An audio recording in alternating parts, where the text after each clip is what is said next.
প্রিয় ভাই বোনেরা, আজকে আমার কথা বলার দিন নয়, আজকে প্রধানমন্ত্রী কথা বলবেন।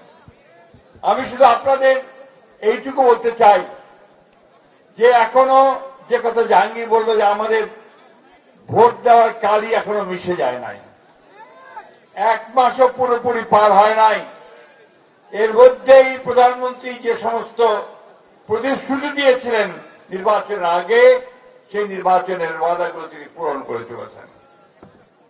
10,000 টাকা কৃষির সুদ সহ মাফ হয়েছে না? কি হয়েছে কিনা? কথা কয়েন না কেন ভাই, জোরে কথা কই হয়েছে। আমাদের ফ্যামিলি কার্ড আমরা পাইতে শুরু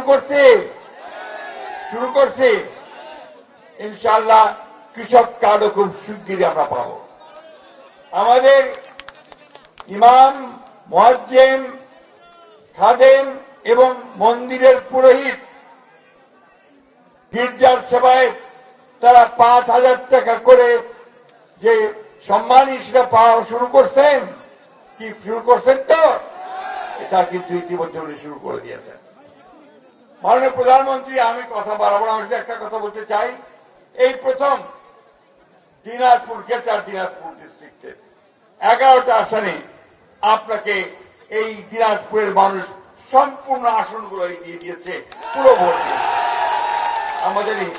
আমাদের হিন্দু ভাইয়েরা, বোনেরা, সনাতন ভাই বোনেরা, মুসলমানেরা, খ্রিস্টানেরা একজোট হয়ে এবার সিদ্ধান্ত নিয়েছে যে এবার আমরা তারেক রহমানকে প্রধানমন্ত্রী করব, দেশের অবস্থার পরিবর্তন। সেই পথে আমাদেরকে এগিয়ে যেতে হবে বন্ধুগণ। উনি যে পথ দেখাচ্ছেন যে আমরা কাজ করব, দেশ গড়ব এবং সবার আগে বাংলাদেশকে স্বপ্নের মতো তুলে ধরবো।